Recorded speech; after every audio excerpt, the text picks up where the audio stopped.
박사님 맡고 있는 것 중에 우리나라에서 되게 중요한 계획 연구 맡고 계신 게 있어요. 수도권 정비 계획이라고.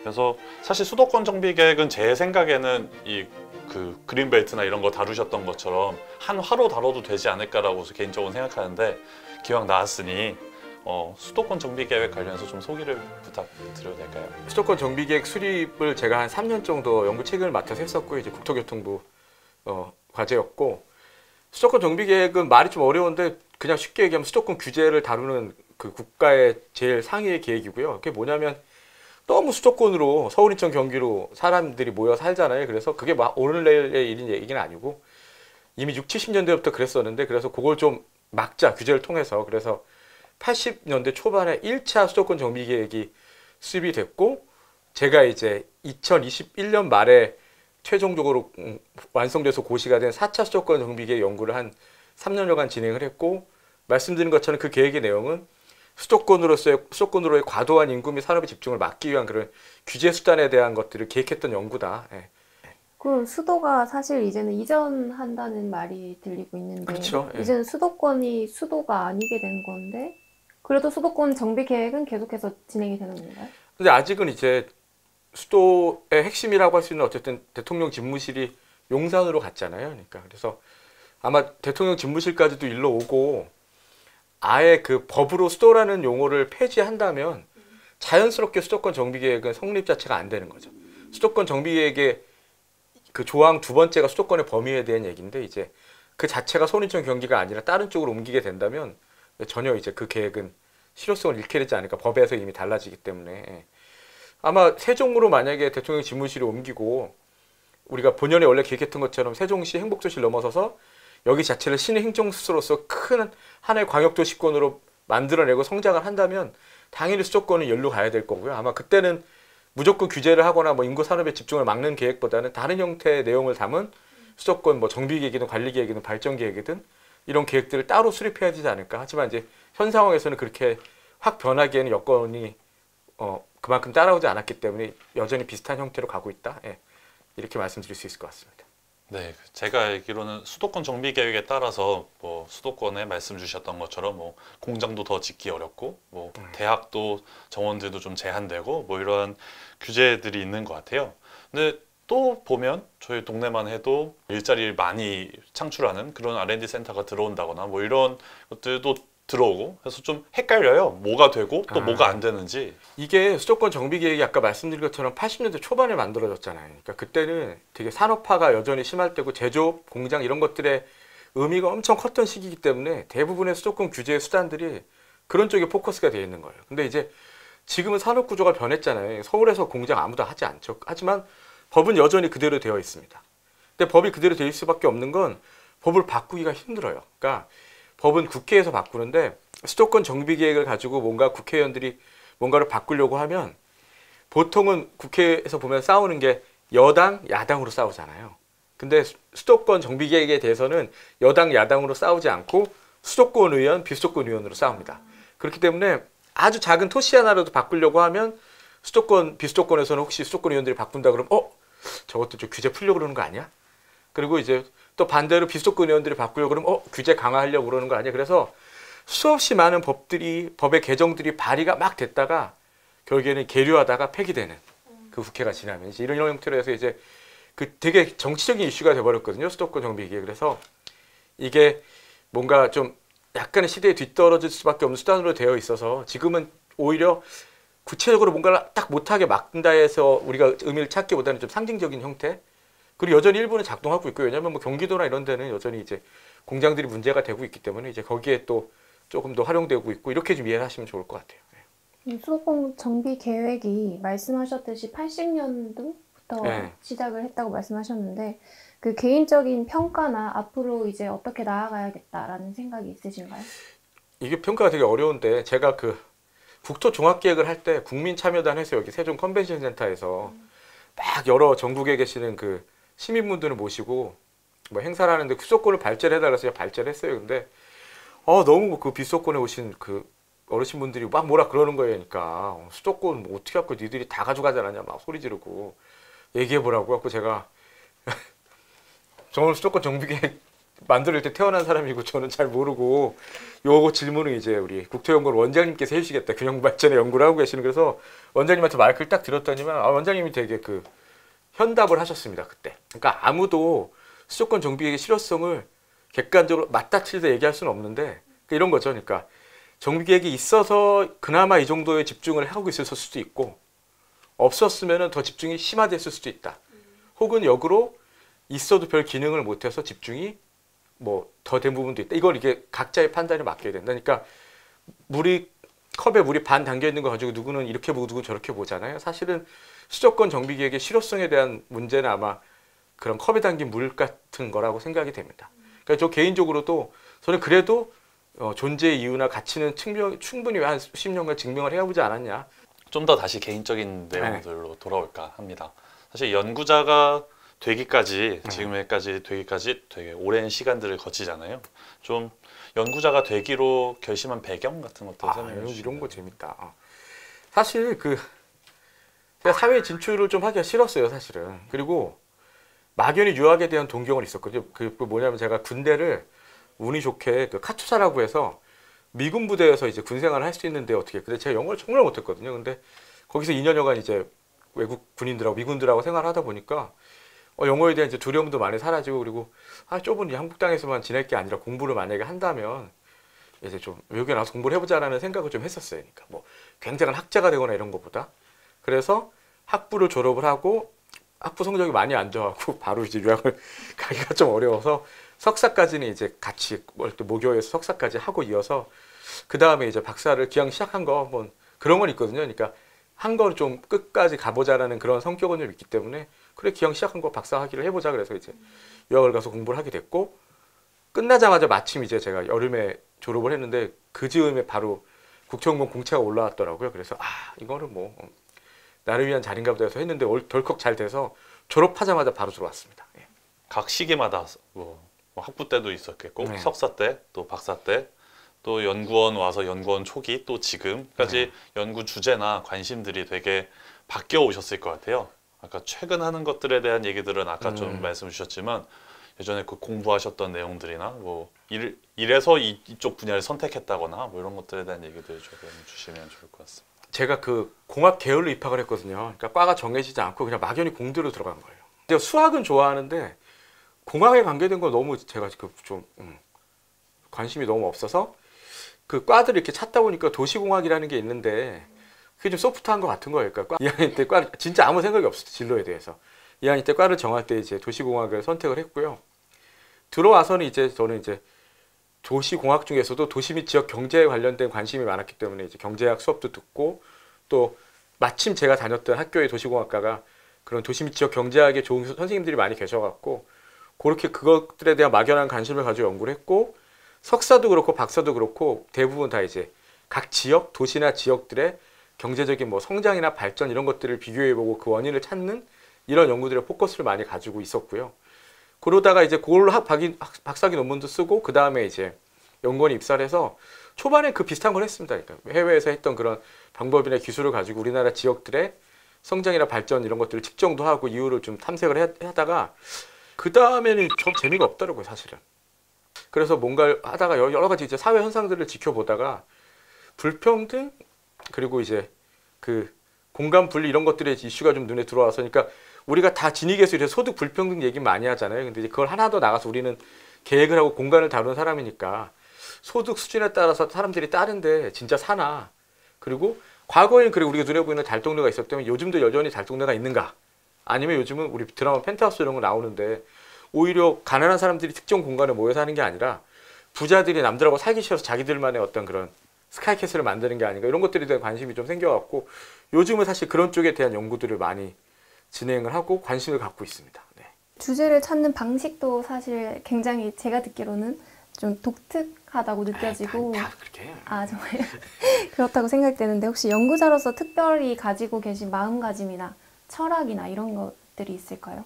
제가 이제 갖고 있는 건 사실 예전에는 되게 엄밀한 그 학자주의적인 연구자 이런 것들 생각 많이 했었는데 요즘은 제가 그런 관점에서 연구자인가 좀 스스로의 반문을 많이 하게 됩니다. 그리고 저도 학위 논문을 쓰고 일반적인 학술적인 논문을 쓰고 이런 것들은 과거에 비해서는 많이 줄어들고 오히려 실무적인 형태의 연구라든지 정책 과제를 수행하는 경우가 많기 때문에 요즘은 오히려 실무가 그냥 현장 중심 이렇게 생각을 많이 하고 있고 홍국담을 하는 것도 되게 그런 이유 중에 하나인데 오히려 이제 연구를 전달하는 방식에 대해서 훨씬 관심이 많은 것 같아요. 제 것도 그렇고 남들 것도 그렇고 그래서 제가 요즘 그런 생각 한다니까 이렇게 나 다른 거 했어야 되나 막 PD라든지 기자나 이렇게 막 진행하는 거 보면 저는 그게 훨씬 더 흥미가 있고 그랬던 것 같아요. 그냥 다시 만약에 시간을 되돌려서 이제 어린 시절로 돌아간다면 저는 이제 언론사 입시를 준비하거나 나 진짜 전현무처럼 할 수 있는데 네, 진짜 재미도 있고 아무튼 저는 요즘은 오히려 그런 형태의 것들에 더 관심을 많이 두고 있다. 이 컨텐츠나 전달 방식에. 혹시 그럼 홍국담 말고 지금 앞으로 계획하고 계신 뭐 다른 컨텐츠나 지금 머릿속으로 혼자 그냥 생각했던 아이디어들 있으세요? 뭐 홍보출판팀에서도 여러 가지 기획들을 하고 있을 텐데 그때마다 이제 제가 좀 가서 아이디어를 최대한 주고 좀 이렇게 영구적인 아이디어보다는 그리고 제가 뭐 사실 MZ 세대입니다. MZ 세대. 네. 8일이 시작인데 그러니까 논쟁이 있어요. 논쟁이 있어요. 어제 제가 그걸 해봤어요. MZ력 테스트 해봤어요, 여기 여러분들? 저 해봤어요. 몇 점 나왔어요? 저 45점? 나보다 한참 어린 후배거든요. 더 높게 나오세요? 몇 점 나왔어요? 저 40점. 몇 점이세요? 장난아 이 사람들이. 잔망 루피 닮았어요. 거기 MZ력 테스트에 잔망 루피 있거든요. 제가 60점 나왔어요. 60점. 60점. 나 쿠쿠루 삥뽕 이런 거 다 알아. 비오는 비오 그냥 알죠. 그 아들 때문에 아는 거잖아요. 어쨌든 간에. 자녀 Z의 영향을 받은 거지. 아니, 비오 하나 받았어. 나 페이커도 안다고. 어떤 그 동시대 젊은이들과 호흡하면서 여러분들에게 그 어떤 세대 간을 연결시켜주는 연결고리 연구로서 아무튼 그리고 국토연구원과 일반 사회 그리고 여러 이해관계자들을 같이 연결시키는 연결고리. 하여튼 저는 이제 그게 연구가이면서 동시에 저는 이게 계획가이기도 하기 때문에 계획가의 책무라고도 생각을 하고 아무튼 저는 이제 그런 쪽에도 비중을 두고 살아가고 있다. 맞습니다. 네. 끝으로 저희 그 최종 꿈이 무엇일까 말들이 많아요. 아까 말씀하셨던 방송인 얘기들도 있고 이분 정치하는 거 아니냐. 그냥 여기 눌러 앉아서 원장을 꿈꾸고 있다. 눈앞에 승진을 꿈꾸고 있다. 뭐 그런 꿈이 무엇일까요? 제 꿈은 사실은 옛날부터 딱 하나가 있었습니다. 마음속에 깊이. 꿈 목표라 그래야 되나? 저는 원래 그 처음 도시계획을 전공할 때부터 갖고 있던 게 시장을 하는 게 꿈이었고요. 마켓 말고 메이어, 시장을 하는 게 이제 꿈이었고 모르겠어요. 제가 지금 살아온 길을 되돌아볼 때 혹시나 이제 발목을 잡힐 수도 있어서 아무튼간에 이제 기본적으로 제일 하고 싶은 꿈은 시장이고 여기서 연구를 하던 뭘 하던 간에 아마 다 그걸 가기 위한 어떤 지금은 어떤 연결 통로라고 생각을 하고 지내고 있고요. 단기적으로는 사실 저는 뭐 이렇게 호흡하면서 국정원에서 생활을 충실히 하는 게 제일 좋고 뭐 원장을 한번 하고 또 배소리 계속 나네. 원장 얘기하니까 이렇게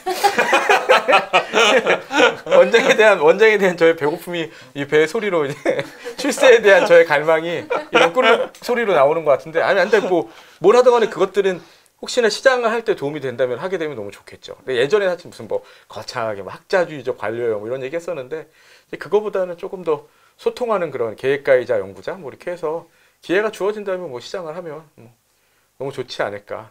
오늘 여기 게스트석에서 어떻게 보면 이렇게 촬영을 하셨는데 소감 한마디 부탁드려도 될까요?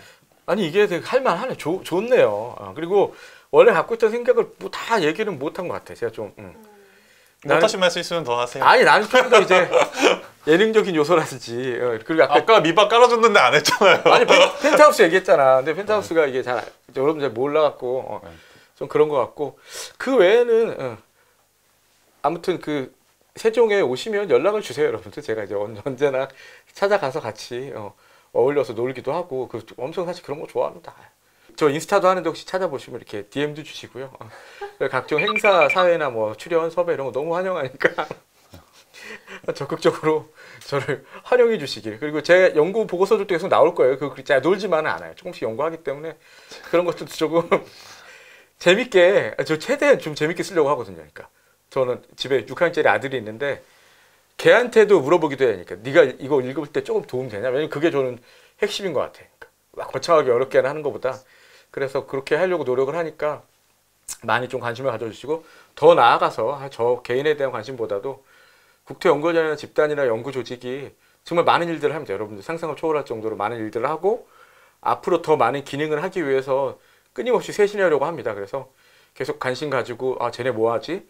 쟤네 어떤 것들을 유튜브 찾아보면 혹시 사이트 들어가면 볼 수 있지 이렇게 해서 좀 많이 와서 다양한 연구자들의 의견이나 생각들을 좀 같이 공유하고 그런 통로로 좀 우리 연구원들 활용해 주셨으면 좋겠다. 이 말씀을 끝으로 드리고 싶습니다. 네. 네. 네, 저도 사실 전부터 이 홍국담의 1화부터 열혈 애청자였는데 이렇게 좋은 기회에 진행할 수 있는 기회를 주셔서 무한한 영광으로 생각하고 있습니다. 저도 앞으로 좀 더 좋은 연구 많이 해서 게스트로 나올 수 있도록 열심히 정진하도록 하겠습니다. 감사합니다. 2화가 나올까 너무 짧지 근데. 방 투어도 하시고 카메라 같이 들고 브이로그도 같이 하시고 해서 뭐 앞뒤로 붙이세요. 쿠키 이런 거 하세요. 쿠키. 네, 쿠키로 이렇게. 시작하시죠.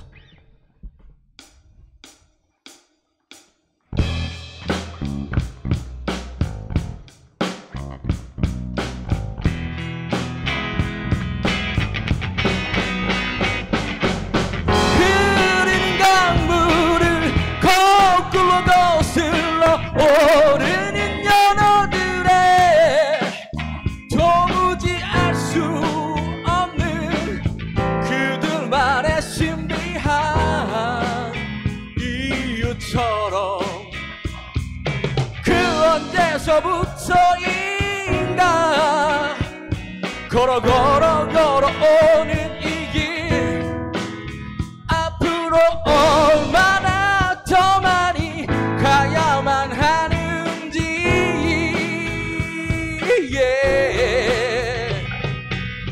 여러 갈래 길중 만약에 이 길이 내가 걸어가고 있는 돌아서 갈 수밖에 없는 꼬부라진 길일지라도 딱딱해지는 발바닥 걸어가다 보면 저 넓은 꽃밭에 누워서 나 쉴 수 있겠지.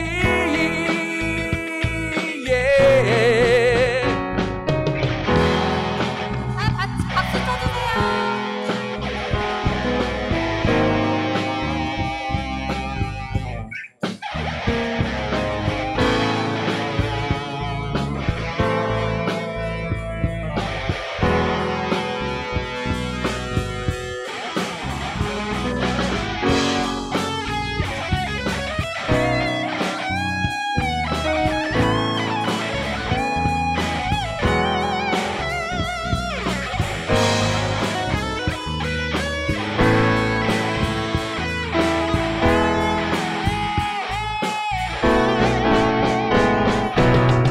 여러 갈래 길중 만약에 이 길이 내가 걸어가고 있는 막막한 어둠으로 별빛조차 없는 길이어지라도 포기할 순 없는 거야. 걸어가다 보면 뜨겁게 날 위해 부서진 햇살을 보겠지.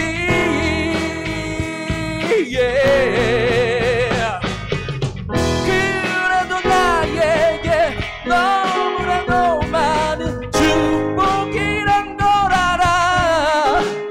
수없이 많은 걸어가야 할 내 앞길 잊지 않아.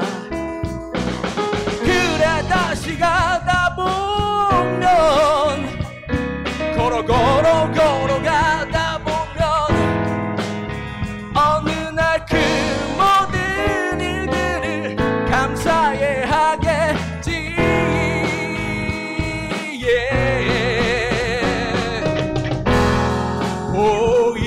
보이지도 않는 끝 지친 어깨 떨구고 한숨 짓는 그대 두려워 말아요. 거꾸로 강을 거슬러 오르는 우리 힘찬 컴퓨터 연구원처럼